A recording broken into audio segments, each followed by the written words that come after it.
Sardis, la iglesia muerta. Y desde el título comienza a ser triste la situación de la iglesia. Y aún más cuando leamos la carta que el Señor Jesús le envía a esta iglesia. Y para eso vayamos al libro del Apocalipsis, capítulo 3, verso del 1 al 6. Apocalipsis 3, verso del 1 al 6. Las personas, si no alcanzan a ver, pueden venirse más adelante, si eso es lo que ustedes desean. Apocalipsis 3, verso del 1 al 6 dice: escribe el ángel de la iglesia en Sardis, el que tiene los 7 espíritus de Dios y las 7 estrellas, dice esto: yo conozco tus obras, que tienes nombre de que vives y estás muerto. Sé vigilante y afirma las otras cosas que están para morir, porque no he hallado tus obras perfectas delante de Dios. Acuérdate pues de lo que has recibido y oído, y guárdalo y arrepiéntete, pues si no velas, vendré sobre ti como ladrón, y no sabrás a qué hora vendré sobre ti. Pero tienes unas pocas personas en Sardis que no han manchado sus vestiduras y andarán conmigo en vestiduras blancas porque son dignas. Verso 5. El que venciere será vestido de vestiduras blancas, y no borraré su nombre del libro de la vida, y confesaré su nombre delante de mi Padre y delante de sus ángeles. El que tiene oído, oiga lo que el Espíritu dice ¿a qué?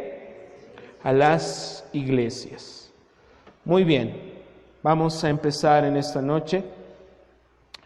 Y vemos aquí la trágica o la más triste de las cartas, de las 7 cartas escritas que vienen de parte del Señor.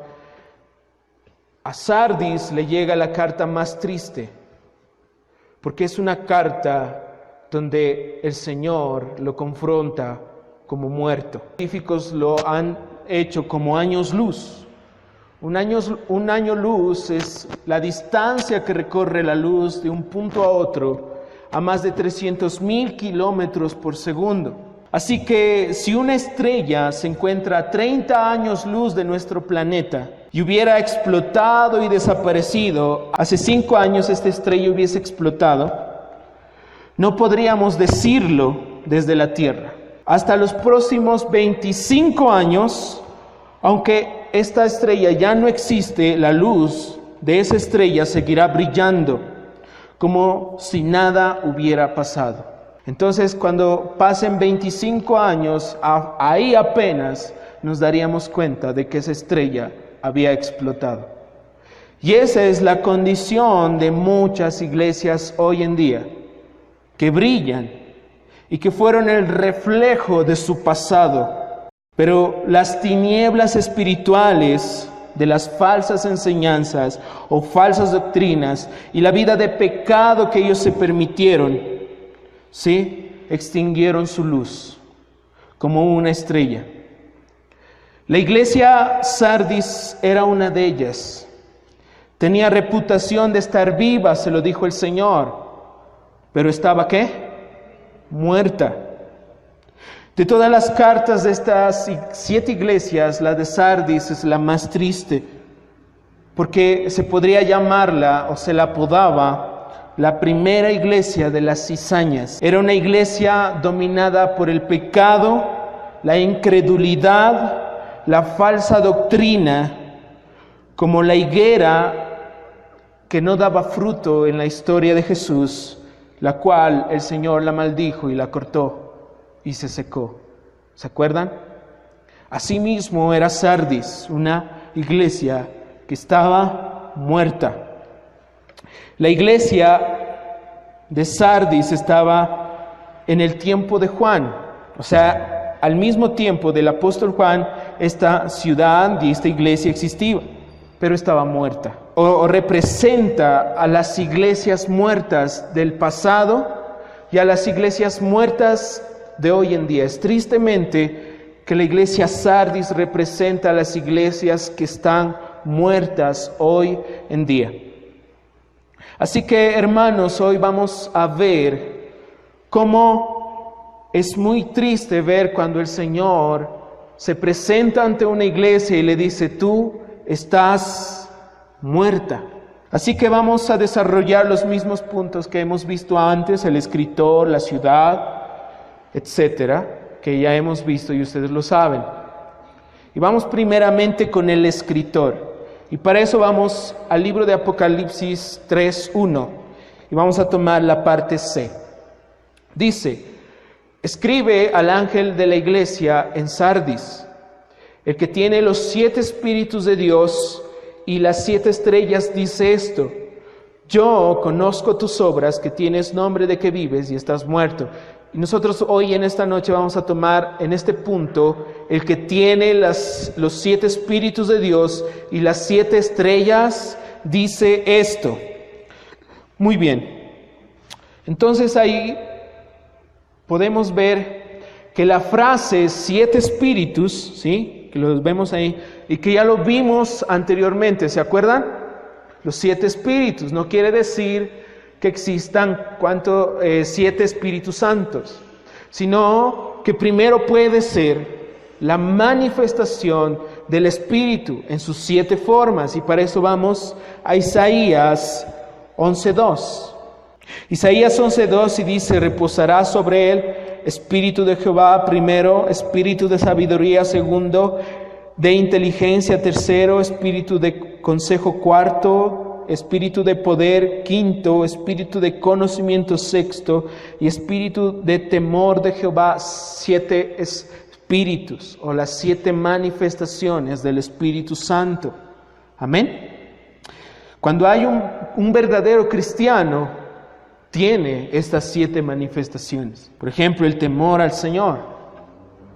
Una persona que no ha conocido al Señor no puede experimentar ninguno de estos 7 ministerios del Espíritu. Pero una persona que se ha encontrado verdaderamente con el Señor comienza a experimentar esta vida en abundancia en el Espíritu, porque esta es la verdadera vida en abundancia. Amén. Ahora también esta frase puede significar o se refiere al Espíritu en forma simbólica, como un candelabro, como está descrito en Zacarías 4 del 1 al 10, lo pueden leer en su casa. Zacarías 4 del 1 al 10 demuestra ahí que el Espíritu Santo está como un candelabro en medio de la iglesia, en medio de nosotros, dando vida a nuestros corazones. ¿Sí?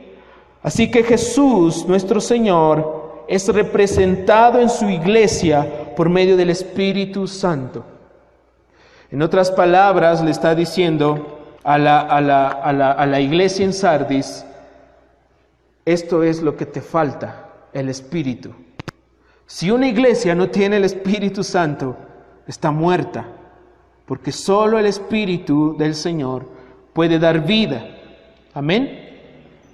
La frase también ahí, las 7 estrellas, como ya lo habíamos dicho, son los 7 mensajeros o ancianos o pastores, que probablemente llevaron cada uno una copia del libro del Apocalipsis a sus iglesias. Entonces esta presentación de Cristo a la iglesia de Sardis no la hace como el juez divino, como lo hizo con Tiatira, sino que la hace ver con más severidad. ¿Por qué? Porque, como les digo, les está diciendo: a ustedes les falta algo, les falta el Espíritu, y yo soy el que doy el Espíritu, les está diciendo Jesús. Así que esta forma es de presentarse, le recordó a la iglesia que le faltaba eso, tener vida. Por eso se presentó de esa manera. Vamos a lo que es la iglesia. Vamos a ver. La iglesia es Sardis, como dice en Apocalipsis 3. Entonces, primero, no se detalla en las Escrituras o no hace referencia a esta iglesia, sino que es muy probable que haya sido fundada como parte del ministerio del apóstol Pablo en Éfeso. Ustedes recuerdan que Óscar habló de esto, que el apóstol Pablo tuvo un gran ministerio en Éfeso y abrió muchas iglesias, ¿verdad? La persona más importante de la iglesia en Sardis se llamó Melitón. Melitón. Era un cristiano piadoso que escribió en defensa del cristianismo. Fue el obispo a finales del segundo siglo y fue el primero en escribir el primer comentario del libro del Apocalipsis conocido. Y es muy importante y al final nos vamos a dar cuenta por qué.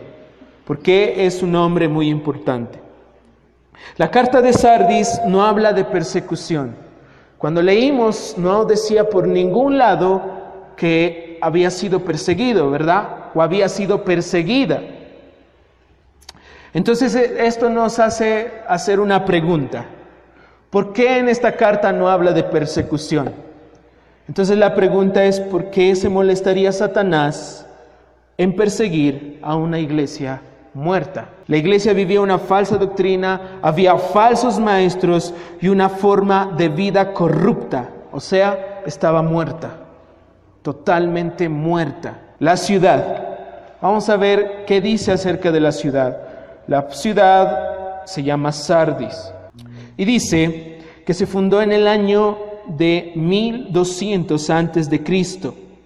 ¿Sí? También dice que fue una de las más grandes ciudades del mundo antiguo, capital del fabuloso reino y rico Libia.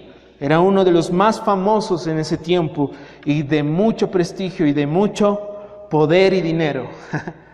Oro, plata, piedras preciosas y lo que tú te puedas imaginar. Dice por eso que al parecer las primeras monedas de oro y de plata acuñadas o elaboradas se comenzaron en Sardis.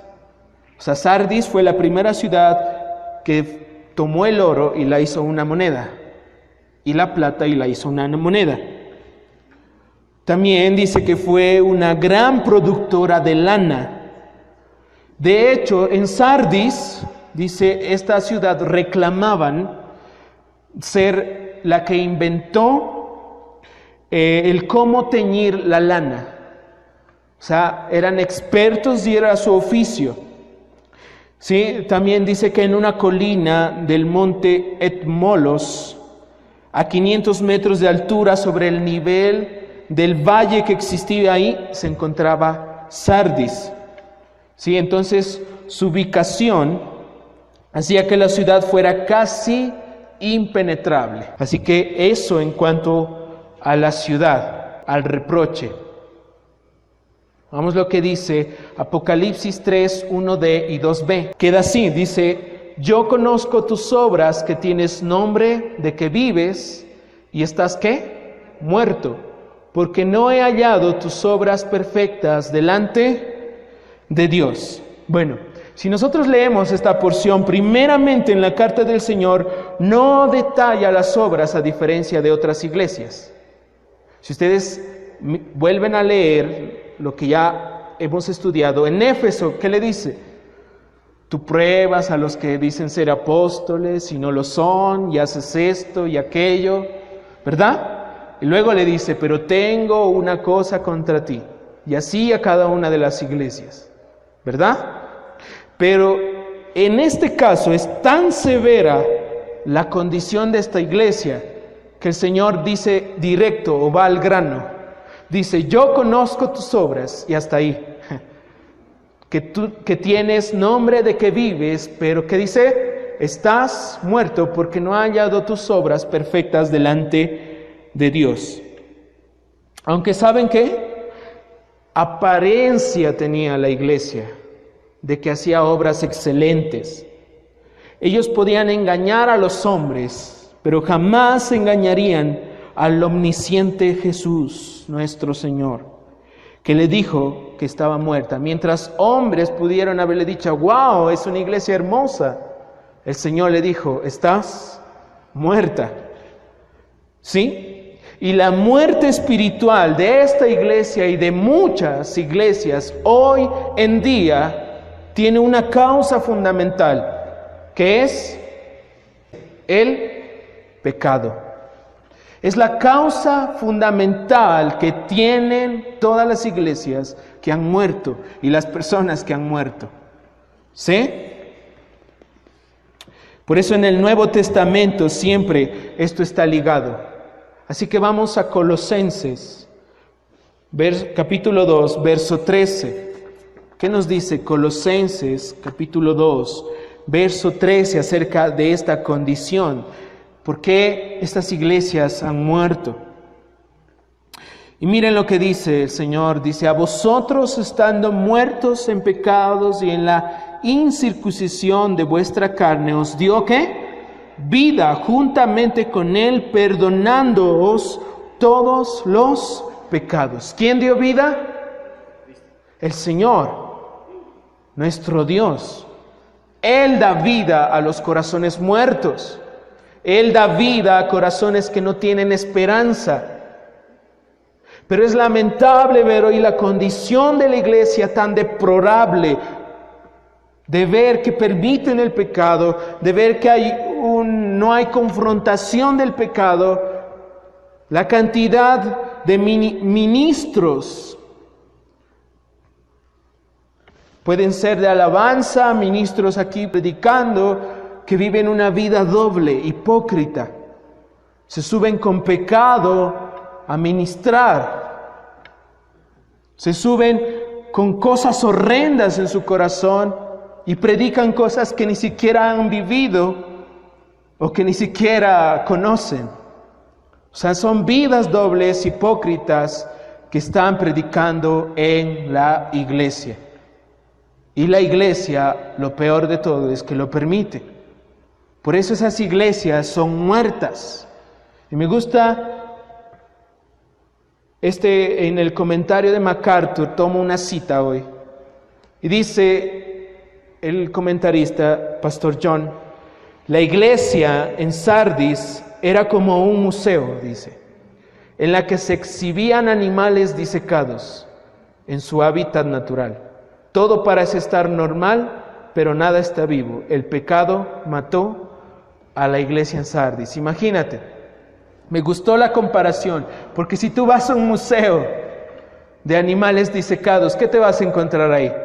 Te vas a encontrar ahí con un leoncito que lo puedes tocar, te vas a encontrar con cosas allí, hay mariposas, yo una vez vi mariposas hermosas, yo he ido a uno de estos museos, pero,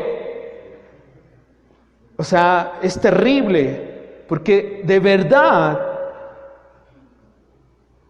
nosotros vemos, no sé, en el internet, o no sé si ustedes han ido a iglesias muertas, donde parece este museo, donde vas y la hermanita por ahí es como un animal disecado. Parece estar bien todo, pero están muertos. Muertos, remuertos. ¿Sí? Y quiero hacer una pregunta hoy, muy importante, que si ustedes la notan, es muy importante. Dice, ¿cuáles son las señales de peligro que indican que una iglesia está muriendo? ¿Cuáles son?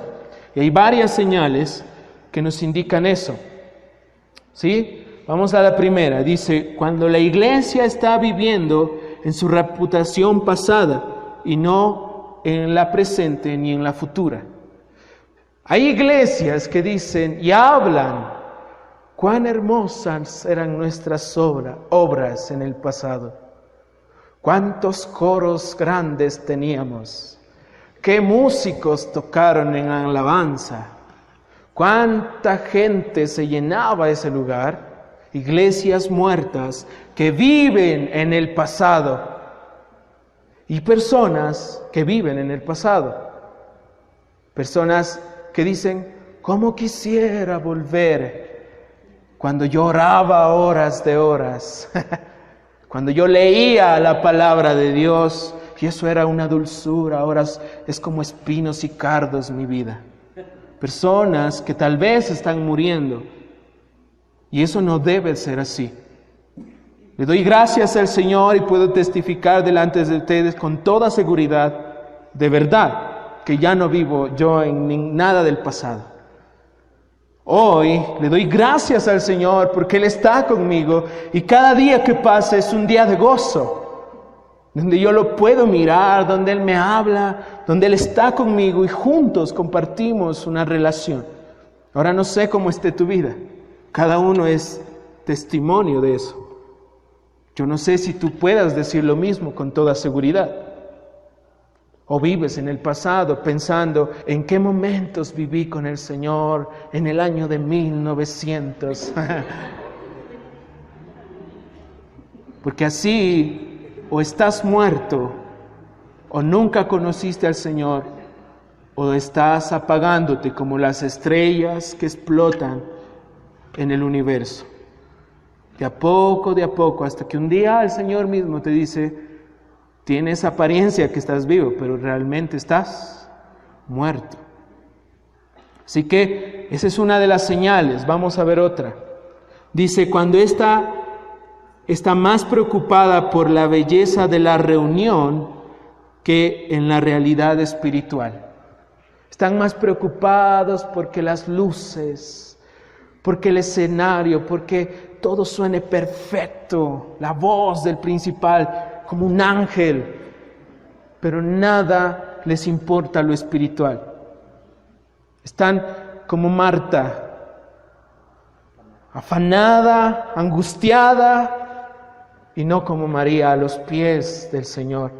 Hay muchos y muchas iglesias que están viviendo así, afanados, preocupados porque, ya hagamos esto, pongamos este color a las paredes, que pongamos las danzas aquí, que por acá, esto, pero nada les importa su parte espiritual.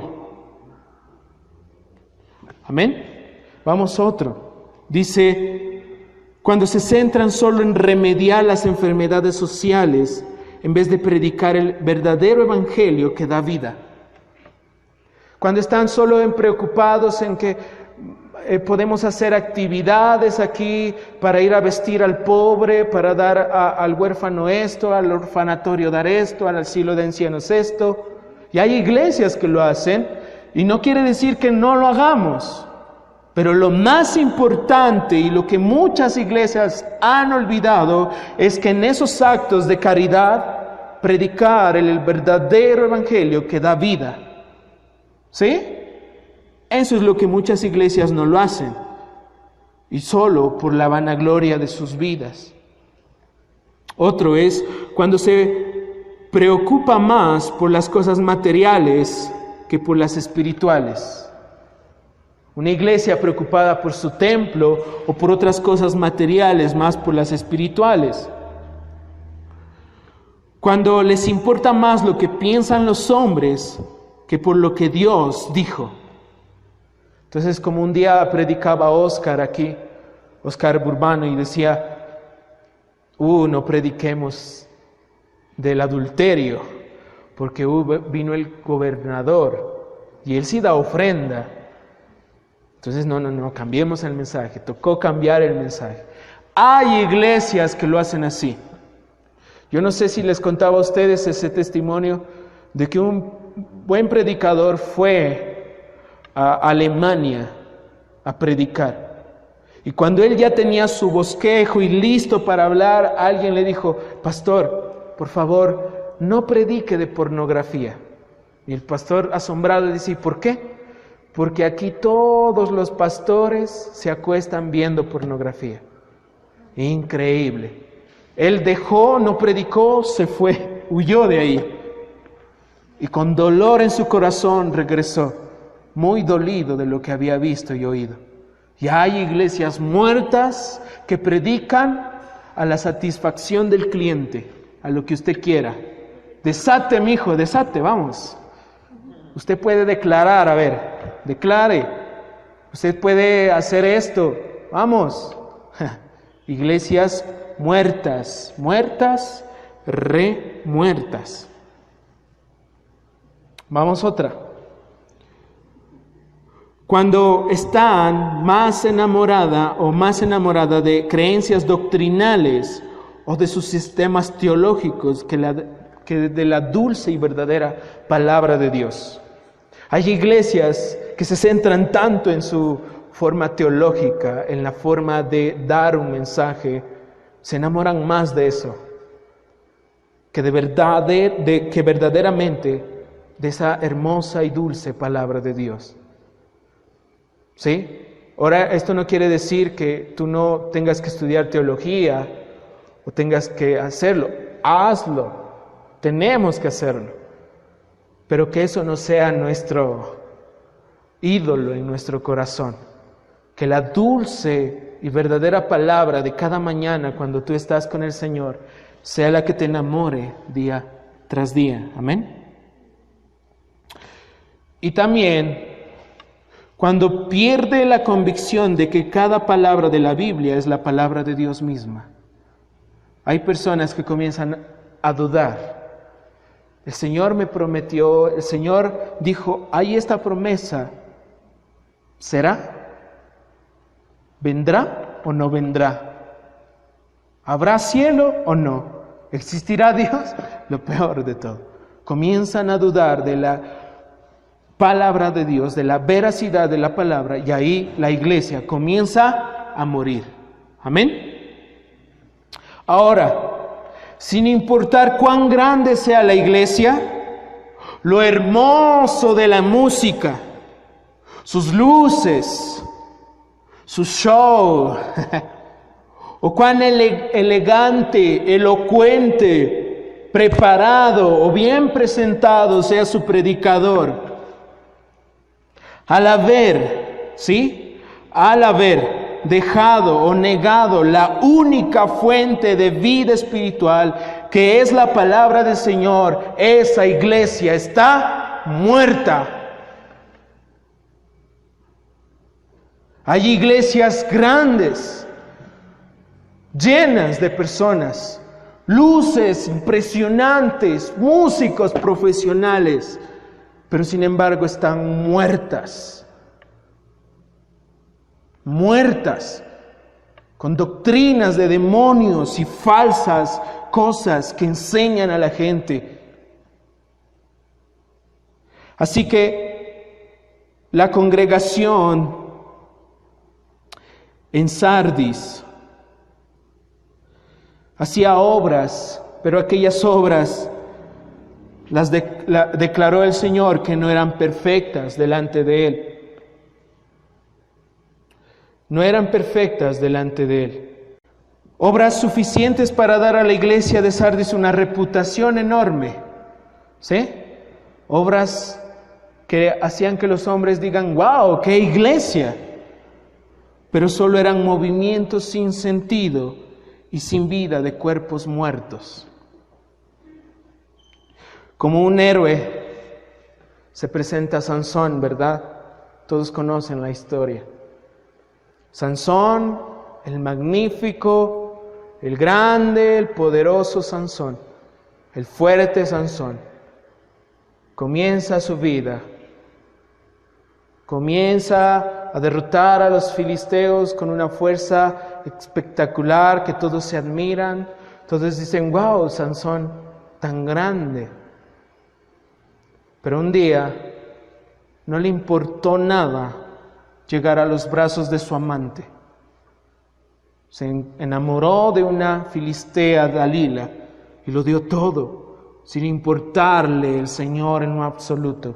Hasta que un día esta mujer lo convenció de decirle, ¿cuál es tu secreto, Sansón?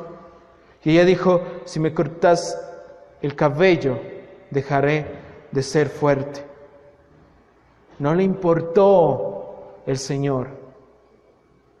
Y claro, Dalila lo hizo. Y lo más trágico y lo más triste fue cuando llegaron los filisteos y dijo, Dalila dijo, ¡hey, Sansón, los filisteos! Y él, voy a luchar con ellos. Y no se dio cuenta siquiera de que el mismo Señor se había ido. De que el mismo Señor se había ido. Ni siquiera fue sensible a la presencia de Dios. Y así también la iglesia en Sardis y muchas iglesias que estuvieron en un día espiritualmente vivas, ahora están ciegas y débiles. Y lo peor de todo, lo peor, es que sin darse cuenta en lo absoluto, ellos ni siquiera sabían, ni siquiera saben, iglesias llenas de multitudes. Nadie sabe ni es sensible que su Dios hace tiempos los dejó. Por eso cuán importante, iglesia, cuán importante es anhelar la vida del Señor hoy. Y hay muchas personas en esta iglesia, en otras iglesias, en la iglesia en general, que ni siquiera saben cuando el Señor no está con ellos. Insensibles, totalmente muertos. Es lamentable ver eso, la condición deplorable de la iglesia. Vamos al elogio. Apocalipsis 3, verso 4. ¿Qué dice? Pero tienes unas pocas personas, dice en Sardis, que no han manchado sus vestiduras y andarán conmigo en vestiduras ¿qué? Blancas, porque son dignas. En medio de esta iglesia, la palabra dice que unos pocos verdaderos cristianos, que un remanente estaba disperso como flores en un desierto.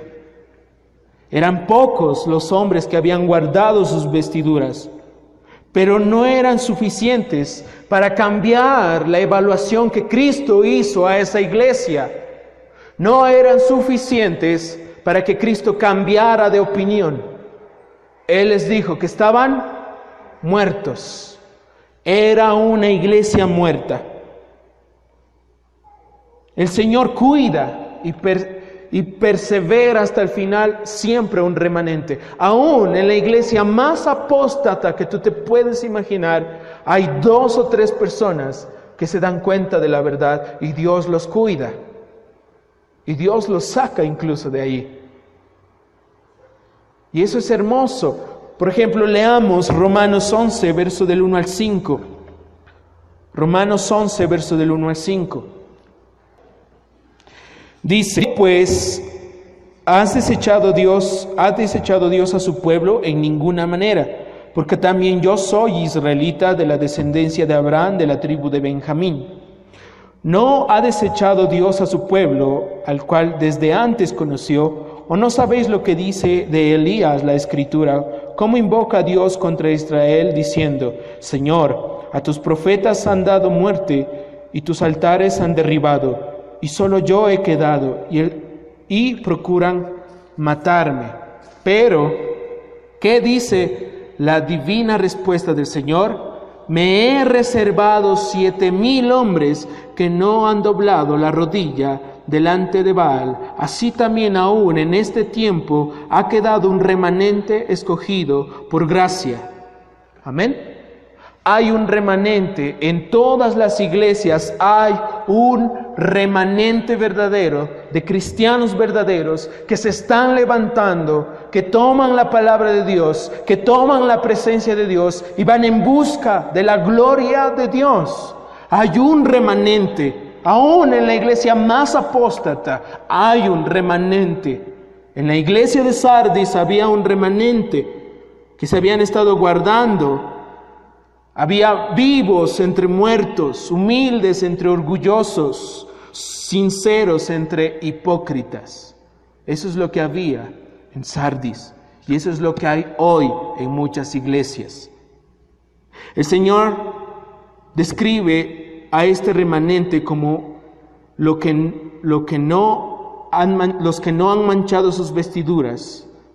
Los que no han manchado sus vestiduras. Si ustedes ven allí, en Apocalipsis 3, 4 dice, no han manchado ¿qué? Sus vestiduras. Allí está. Ahora esa palabra mancha, ellos lo conocían, porque viene de este original que es moluno, ¿sí? Y esta palabra la utilizaban muchos porque ellos ellos teñían la lana. Y ellos utilizaban mucho esta palabra que quiere decir manchar, amancillar o ajar, embarrar o contaminar. ¿Sí? Ellos sabían de esto. Y las vestiduras simbolizan el carácter en las Escrituras. Si ustedes van a Isaías 64:6, ¿qué dice? Ustedes lo saben, que nuestras justicias delante de Dios son como ¿qué? Trapos de inmundicia. Y lo que el Señor busca son vestiduras blancas. Así que este remanente podía venir ante la presencia de Dios porque no se habían contaminado. Ahora la pregunta es, ¿cuántos de nosotros no estamos contaminados hoy en este día? ¿Y cuántos de ustedes hoy han sido contaminados por el mundo? ¿Cuántos de ustedes se han manchado? ¿Cuántos de nosotros estamos limpios?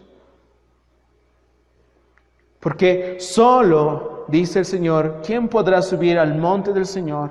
¿Quién podrá estar en su lugar santo? Solo el de manos limpias y corazón puro, el que no adora a vanos ídolos y no jura por falsos dioses, dice el salmista. Y las vestiduras son las que el Señor mismo nos ayuda a ponernos. Es por eso que Cristo les dice que andarán conmigo en vestiduras blancas, porque son dignas. ¿Sí? Les dijo a ese remanente, o sea, que a los que tienen ahora santidad y pureza, se les dará perfecta santidad y pureza en el futuro. En el futuro, tú y yo vamos a estar vestidos de blanco, vestiduras blancas, hermosas. Es una gran promesa del Señor. Amén. Es una gran promesa de Él. Pero solo aquellos que se guardan en santidad y en pureza. Así que para otros, lamentablemente, no hay esa promesa. Y hay muchos en la iglesia que están muertos y no podrán recibir esas vestiduras. Ahora vamos al mandato. Apocalipsis 3, 2a y 3. El mandato. Le dice al Señor, el Señor a esta iglesia, le dice, sé vigilante y afirma las otras cosas que están para morir. Acuérdate pues de lo que has recibido y oído, y guárdalo y arrepiéntete, pues si no velas, vendré sobre ti como ladrón, y no sabrás a qué hora vendré sobre ti. Muy bien. El Señor dirige este mandato a la iglesia de Sardis, y lo dirige ¿a quién? A su remanente. ¿Saben por qué? Porque no tiene sentido hablar con un muerto. Está muerto. ¿O cómo vas a hablar tú, a pararte frente a un sarcófago y decirle, hey, levántate muerto? O hazme caso, dime algo. Abuelita, muchos. No, ya no existe. Está muerto. Entonces este mensaje, Cristo lo dirige ¿a quién? A los pocos que están vivos. Y les da algunas cosas que necesitan para despertarse, porque esta iglesia necesitaba desesperadamente la vida. Necesitaba desesperadamente la vida. Amén. Y vamos a ver 5 cosas en este verso, 5 cosas que les manda a estos cristianos. Primero, ¿sí? Que les dice, en primer lugar, tenían que ser vigilantes. O sea, no podían perder el tiempo. No tenían que ir con la corriente de ese mundo, sino comenzar a caminar en contra de la corriente. Porque una iglesia que está muerta es una iglesia que no penetra el mundo, sino que hace que el mundo penetre en esa iglesia, y es el mundo que la aplaude, que le da la gloria a esa iglesia. Y hay muchas iglesias donde el mundo ha penetrado. Las costumbres, las tradiciones, lo mismo que se hace en el mundo se hace en la iglesia, solo que toman descaradamente la presencia y la palabra de Dios, aún sin Él estar allí. Eso es lo peor. Así que les dice, sean vigilantes. Ustedes tienen que irse en contra de la corriente. Si hay un cristiano hoy que sufre persecución, él está siendo vigilante. Porque cuando uno decide ponerse junto a la palabra del Señor y hacerla, junto a Él en su presencia, las personas te van a odiar. Las personas te van a criticar y te van a perseguir. Pero si no es así, las personas se van a acostumbrar a ti y ni siquiera van a saber que eres un cristiano. Entonces, en el lugar donde estás, ¿saben que tú eres un cristiano o no? ¿E incomodas a la gente? En segundo lugar, ¿sí?, tenían que afirmar las otras cosas que estaban por morir. Esto no se refiere a personas, sino a realidades espirituales que ellos estaban dejando de hacer. Yo me imagino que era un remanente tan pequeño en medio de una iglesia muerta, de personas que se distraían con el mundo, de personas que veían a la iglesia mundanamente. Entonces, yo me imagino que estas personas se reunían a orar, se reunían a ayunar y eran las mismas de siempre. Y los demás no les importaba nada. Vivían como se les daba la gana, pero ellos no. Pero al ver que eran tan pocos y no pasaba nada tal vez, comenzó a menguar. Ya no oraban, comenzó a menguar de a poco el ayuno. Decían, no, pues ¿para qué vamos a ayunar si solo vienen los mismos de siempre, los dos pelagatos de siempre? ¿Para qué vamos a orar antes de la reunión si vienen los mismos? Si ni siquiera los que son llamados a ser líderes están aquí. Es una reprensión el ver ahí, el Señor los ve a estos pobres pequeñitos luchando en contra de una gran multitud de muertos que se les abalanza encima. Y el Señor les dice, afirmen las otras cosas que están por morir. Les están diciendo, sigan orando, no importa que sean 2 o 3, pero sigan haciéndolo. No importa que sean los mismos que ayunen siempre, pero sigan ayunando. No dejen que Satanás les venza eso. Sigan, les dice el Señor. ¿Sí me hago entender, iglesia? El tercer lugar, ¿qué les dice? Que debían acordarse de lo que habían recibido y oído. Necesitaban con urgencia volver a la palabra de Dios y a las verdades que habían recibido acerca del Señor. Escuché un mensaje y hablaba de esto, y el predicador, un pastor muy conocido, decía que cuando él daba consejería y decía, hermano, venga, necesito hablar con usted de urgencia, porque veo algo en usted que no está bien. Y dice que casi nunca, de hecho nunca, cuando habla con alguien en consejería, después de decirle, mire, esto está haciendo mal porque la palabra de Dios dice esto, casi nunca escucha decir a una persona, lo que no sabía, pastor, pero si hubiese sabido, no hubiese hecho eso. Dice que cada vez que va a comenzar una consejería le dice, mira hermano, sé que lo que te voy a decir tú lo sabes, lo has escuchado, lo has visto. Y cuando le dice, has hecho esto, y la palabra dice esto, por lo general el 99% con los que él aconseja dicen así, sí, qué bruto, sí. Sí, lo sabía, pastor, lo hice, lo siento, sí. Porque ya lo han dado. ¿Cuántas reuniones tenemos a la semana? ¿Cuántas horas comenzamos a escuchar la palabra? ¿Cuántos mensajes tú ves? ¿Cuántos hombres de Dios los puedes escuchar o no? ¿Cuántas veces lees libros y libros? Así que el Señor a la iglesia de Sardis, incluso a las iglesias muertas de hoy en día, no les dice, les voy a mandar un nuevo predicador para que les predique de esto, ni les dice tampoco, les voy a enviar una nueva revelación, una profecía, una visión, sino les dice, acuérdate de lo que ya has recibido, de lo que ya ha sido venido a tu vida, de lo que ya te han abierto los ojos algún día. Acuérdate, le dijo a esta iglesia. Y en cuarto lugar le dice, luego de volver a las verdades bíblicas, tenían que guardarlas, porque de nada sirve recordarlas si no somos hacedores de ella.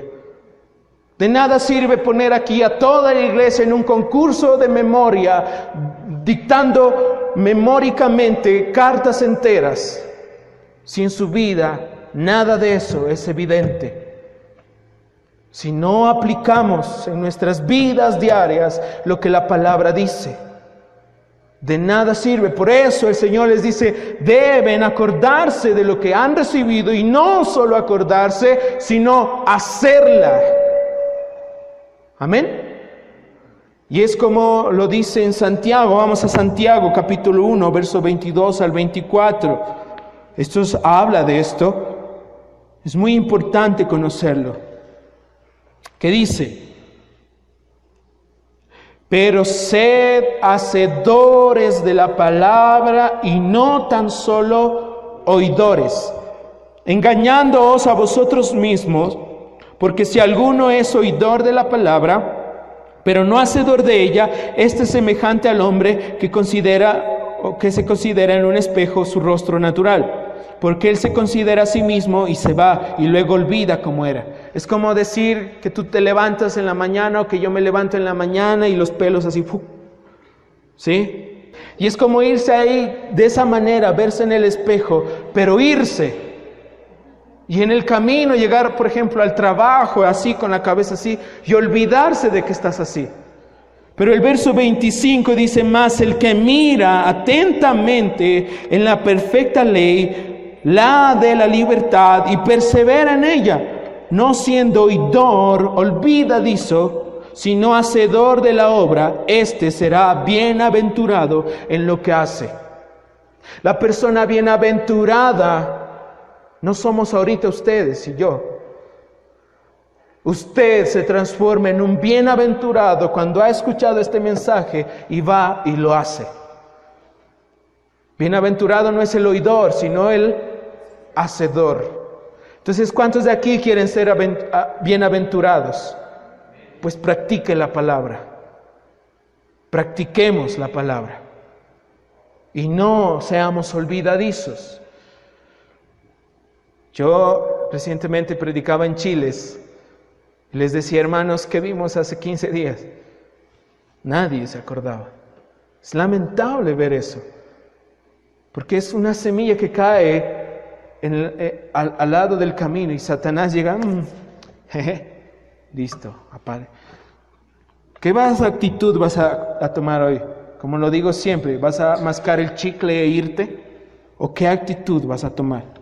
Y en quinto lugar, les decía, arrepiéntanse. Deben volver al camino, confesar su pecado y apartarse de él. Si no hacían caso, habría severas consecuencias. ¿Sí? En el verso 3 dice, de Apocalipsis 3, verso 3, si vuelven allí, el verso dice, si no velas, es una advertencia, vendré sobre ti como ladrón y no sabrás a qué hora vendré sobre ti. La frase como ladrón siempre denota juicio. Esa frasecita y como ladrón denota juicio. Y veamos 1 Tesalonicenses 5:2 para que ustedes lo vean. Les leo para que no se pierdan de Apocalipsis. 1 Tesalonicenses 5:2 dice, porque vosotros sabéis perfectamente que el día del Señor vendrá así como ladrón en la noche. Ese día el Señor juzgará Esto no se refería a la segunda venida. Lo que les decía a la iglesia de Sardis no se refería a la segunda venida, sino a que Él vendría trayendo juicio para destruir a la iglesia en Sardis, si no había un avivamiento. El Señor tuvo misericordia de esta iglesia, miró a ese remanente y les dijo: les doy un camino a seguir, una vía para que ustedes vuelvan y que esta iglesia no sea muerta, sino sea levantada como una iglesia viva. Pero si no lo hacen, vendré como ladrón en la noche, como ladrón, a traer juicio y a destruir a la iglesia. Y por eso la única manera de evitar el juicio del Señor, la única, para aquellos que conocen la verdad, pero no la hacen, según Hebreos 10. Recuerden, Hebreos 10 dice que aún conociendo la verdad, perseveran en su pecado. Ya no hay más sacrificio, sino que solo esperas una expectativa horrible de juicio y fuego eterno.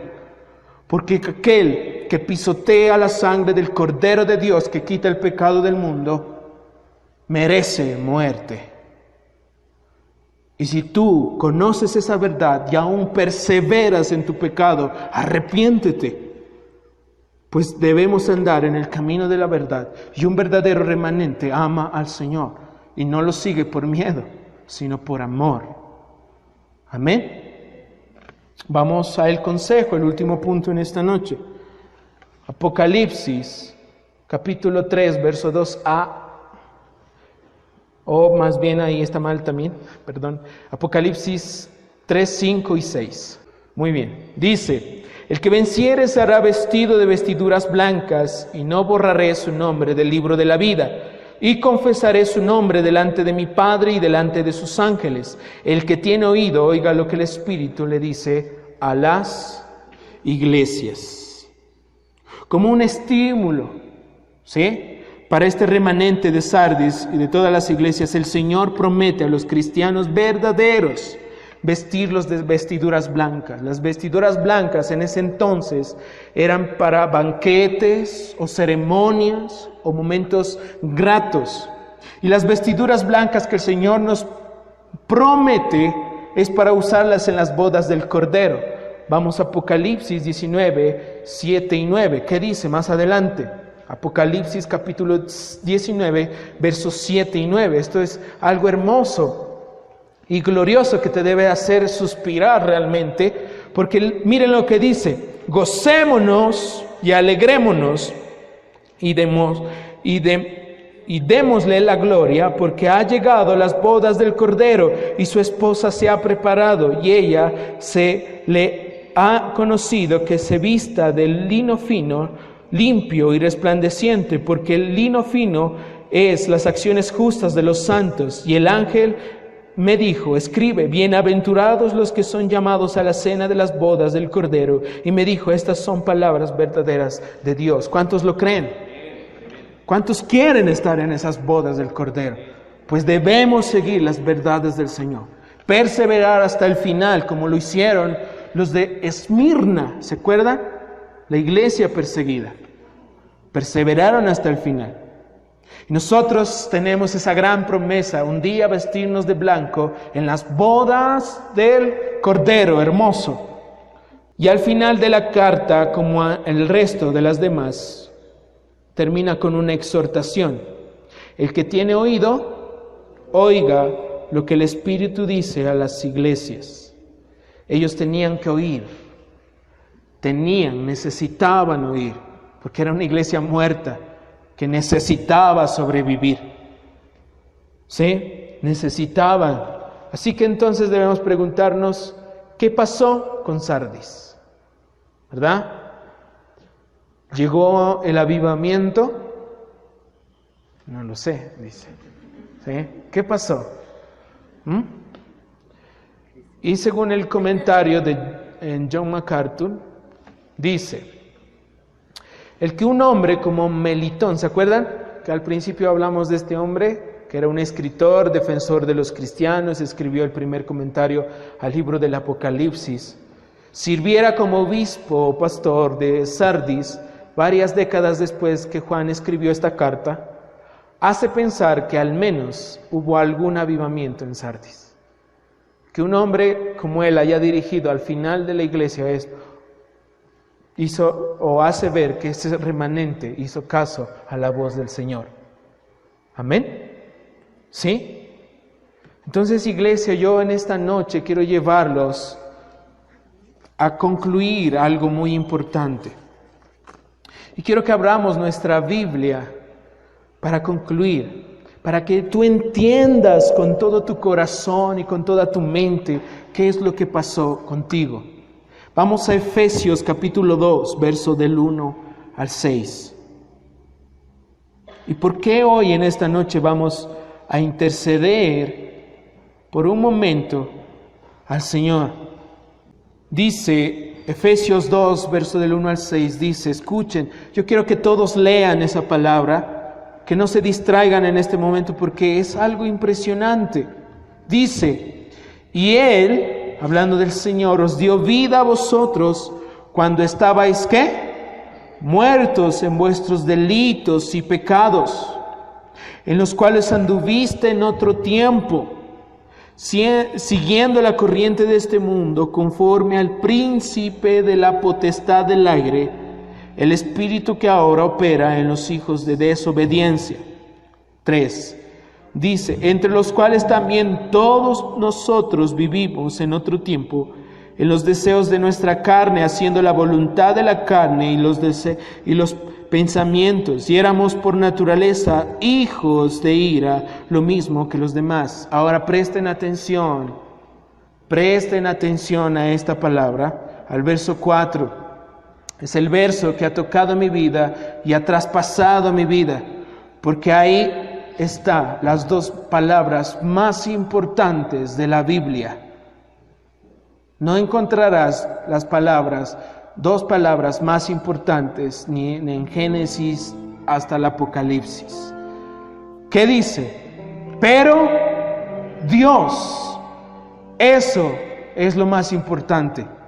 Pero Dios, que es rico en misericordia por su gran amor con que nos amó, aun estando nosotros muertos en pecados, nos dio ¿qué? Vida juntamente con Cristo. Por gracia sois salvos. Verso 6. Y juntamente con Él nos resucitó y asimismo nos hizo sentar en los lugares celestiales con Cristo Jesús. Iglesia, entiéndame algo en esta noche. El Señor te salvó.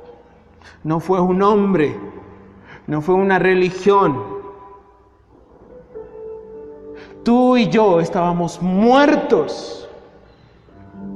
Tú y yo no teníamos vida, ni esperanza, ni futuro. Y esas hermosas y benditas palabras del verso 4, pero Dios, tú piensa en tu vida, piensa en tu pasado, piénsalo ahora mismo y contéstate, pero Dios. Y mírate ahora, pero Dios. Nosotros, iglesia, somos siervos inútiles. No podemos traer vida a las personas, entiéndelo. Así te pares en las pestañas, predicando en los parques, caminando por las calles, yendo a tu casa a predicar con toda la pasión que sientas. Jamás podrás dar vida, porque Dios la da, pero Dios te ha visto a ti. ¿Tienes un corazón agradecido o no hoy?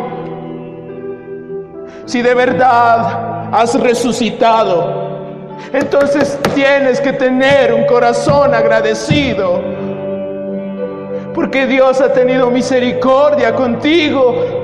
Y ves ese pasado negro, oscuro, feo, y hoy dices, pero Dios, gracias. Pero Dios, no hay otras palabras.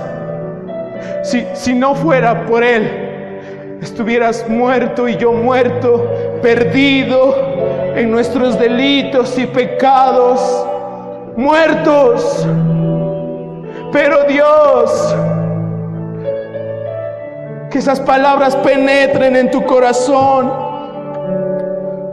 pero Dios. Entonces ahora que miras a tu lado a personas que amas, a tus padres, a tus primos, a tu amiga, a tu amigo que tú amas, tú tienes que entender una cosa, que tú no le puedes dar vida, pero Dios sí.